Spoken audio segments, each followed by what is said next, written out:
Your life can be changed overnight, okay? And as a romance girly, like in my true form, in my heart,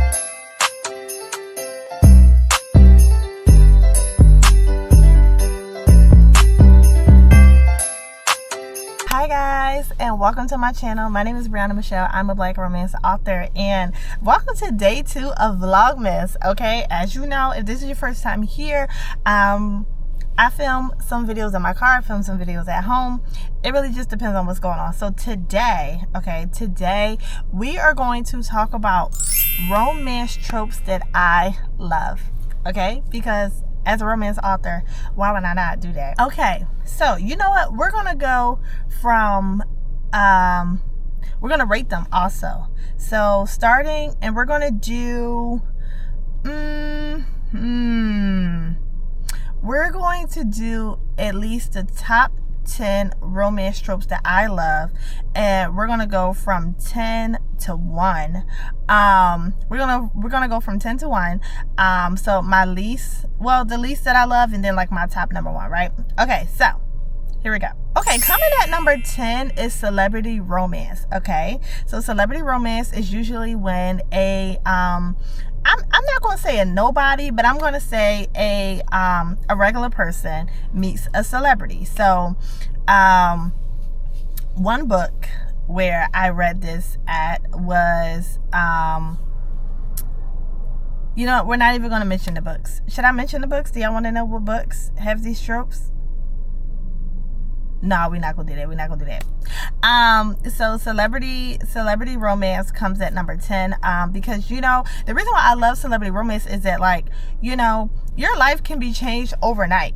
Okay, and as a romance girly, like in my true form, in my heart, down deep in my spirit, I really love the fact that you can meet, you know, that you can meet a celebrity and that y'all can fall in love and y'all can live life, you know? Like, I think it's so cute the way that these celebrities, you know, they be like, oh, you know, I'm tired of the video vixens, or I'm tired of the girls who only want me for my money, and or the men who only want me for my money if it's the other way around. I want to be with somebody who is, you know, famous, who is amazing. You know, we are going to mention the books. Okay, so one book that I read was celebrity romance.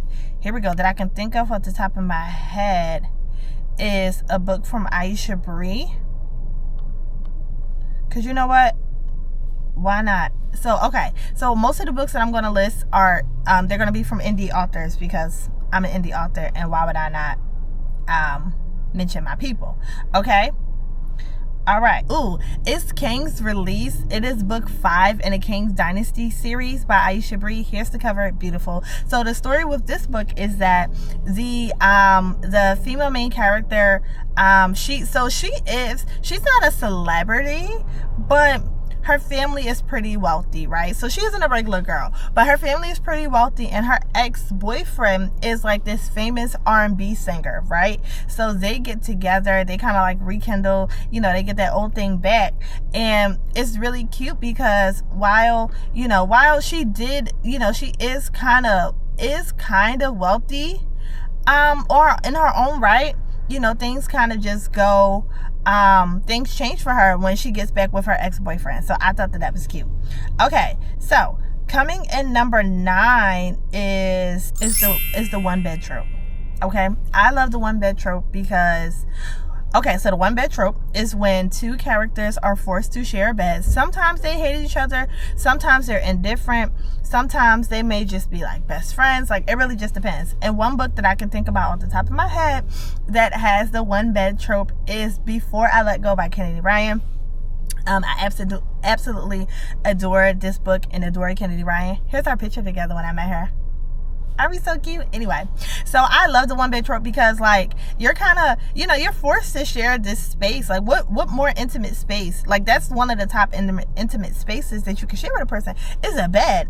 Okay, so the one bed trope, absolutely, it eats. Okay, coming in number 8 is workplace romance. Okay, you know when people be like, oh, you know, I got my work husband, or I got my work wife, or whatever the case may be. And these people definitely will be, you know, they definitely be you know, they be flirting back and forth. And it actually be real cute, you know? And then especially if it's like a workplace romance and like he's the boss and she's the assistant. Like, it's so freaking cute. Okay, what book can I think about with that trope? Ooh, okay, here's one. It's called, damn, what's the name of this book? It's from Kesha Thompson. And this is my favorite Kesha Thompson book, so you would think that I would know the name of the book. But it's fine. I still love her nevertheless. Okay, it is called, it's called Figure of Speech. So I feel like I mentioned this book on my channel before. So Figure of Speech is a, we have the male main character, Theodore, aka Teddy, and he is the president of the United States, okay? He's the president of the United States, and he is looking for a press secretary, which is Clover, and that's actually like his ex, or they kind of had a something back in the day, and you know, they broke things off. So Figure of Speech is a great workplace romance book. Coming at number 7 is royalty romance, you know, because listen, if I could be the queen of Genovia by tomorrow, why not? Okay, why not be the queen of Genovia? Okay, Princess Diary lovers, tap in. So I actually think that royalty romance is just so dope. Okay, so anybody who doesn't know what royalty romance is when someone who is of, you know, royalty becomes they get, you know, like a queen, a king, a what else? Queen, king, whatever, all of the different royalty people, you know. Y'all know what I'm talking about, okay? But honestly, I really can't think of a royalty romance book off the top of my head.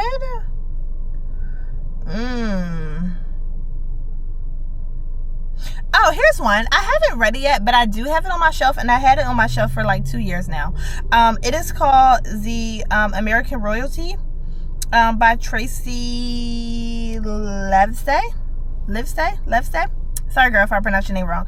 I believe this is a traditionally published book. But first of all, the cover is amazing. So I know that the guy on the cover, he's like a prince, right? And the female on the cover is a rapper. Yeah. I actually have to read that, because I need to know how did y'all even find out about each other in real life, you know? So that's number 7. Okay, number 6 is okay. Number 6 is enemies to lovers. Okay, now.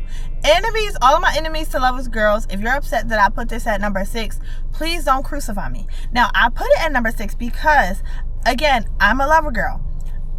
I don't want the male main character being mean to me. A lot of the enemies to lovers books that I've read, it's the male main character who is mean, you know, and they, you know, they be beefing. They beefing in the books for whatever reason. And, you know, I don't know. It's just something about a man being mean to me in a book, because these men in real life are, not all of them, but the bad ones are trash. Okay, I'm just like,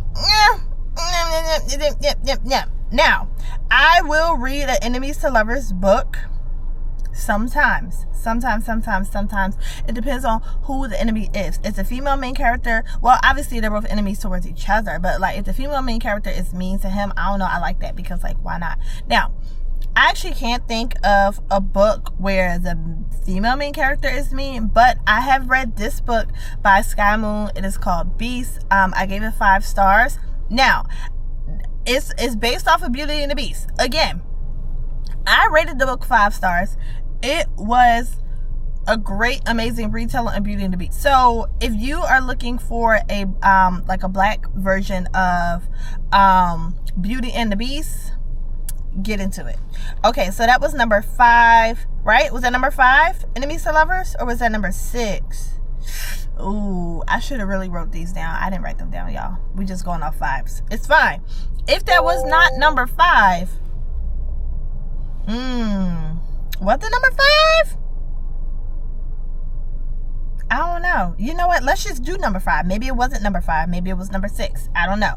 Okay. Number 5 is billionaire romance. It's pretty self-explanatory. Billionaire romance is when one of the characters are a billionaire, and he's helping the ordinary girl. You know, like the Hannah Montana. I'm just an ordinary girl. Sometimes I'm lazy. I get bored. Something be ignored. You know, like... And she wanted to be an ordinary girl, but she really wasn't one. You know, she wanted to be, but she wasn't, and it's fine. Okay, billionaire romance books. I know that I have read a billionaire romance book. Can I think of one right now off the dome?